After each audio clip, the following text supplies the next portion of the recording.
Okay, so I drew a little graph right here so you can see it. It's the workflow number 13. So so I made a little graph. So here you go. Here's your live stream display. So that's when you turn on the game. So our on power is the on off is what this symbol looks like. The on off is the camera swap button. So it's that little button that looks like that. It's the camera swap button. That's that little button that's like this. It has the two arrows in a circle. You hit that when you're playing the game, or you get onto our handset. You go onto the handset. It's where you play the games at. Handset on YouTube. And then when you push the swap, it swaps it turns you into the live stream where it puts it out, where it's facing outward, away from you, not your face, but it is not FaceTiming you. It is just live streaming the location that you're at. And from there, it goes to the timeline. So the timeline starts to play, the movie starts to play. And during that first timeline, a keyframe is inserted. And on that keyframe is the swap function, which swaps the device location with the object location in the silicon graphic. So it's compiling it. It starts to compile it.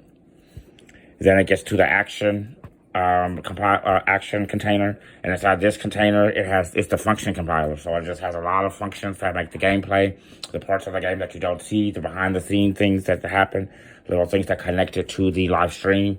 So it comes through the action compiler. So it compiles the actions that happen in the game through the live stream, and then it goes back onto the timeline. So the movie starts to play again. The movie never stops playing, but the movie plays, or the transition is happening during this time period, which happens within, nanoseconds. It happens from when you push that button and it connects to the message, and the message is here. So it takes less than seconds to go there, and then less than seconds to connect to send the message to the next part of the timeline, which is the CGI, or the Silicon Graphics Interface. That's what I'm calling it, because it's an interface that you design through the media company that designs it when they develop the movie. The pre-coded template, or the installation of the framework of the video game SDK, is what they program it onto. So when they release their film, it releases simultaneously with the video game on YouTube TV or YouTube video games. So and so you can sell the ticket and you can sell the website at the same time. And once back to how the how the function works, it goes like this on the timeline. Once it gets to the timeline, it gets to the CGI, and that's when you become part of the game. That's when you are connected to the polygon or the player. So, say this number is say your phone number up here. It's a 7-digit number. The swap function swaps it to the number of the location of the character. Say, if it's player 1 or player 2, it puts you on player 1's polygon location inside the Maps application. So it puts you on the playing field, onto that little polygon, and that's where your viewpoint comes out. You start to view the artificial world through the eyes of the polygon that you become attached to, which is not something that is not something that happens, because that's what you play when you play a first-person shooter. But you've never played a first-person shooter on a YouTube media player, so that's what's new about it and exciting. So the CGI is the media player. So inside there is the graphics, and you don't have to code it through the HTML. You code it through Unreal engines. What this Silicon Graphic Interface is designed through is Unreal. So you design that through there, and it plays it out through the display, through a live stream when it does the swap function. So it plays it out, and then what a CGI or a Silicon Graphic Interface consists of, or what I listed here. You'll have your video. It's a video game. The CGI interface is the video game, because it has the code connected inside of it already. So what it is you'll have your video game, and it's a timeline. It's a video game. It starts out as just a timeline, and Create Studios is a timeline. On your timeline, you have a variable called,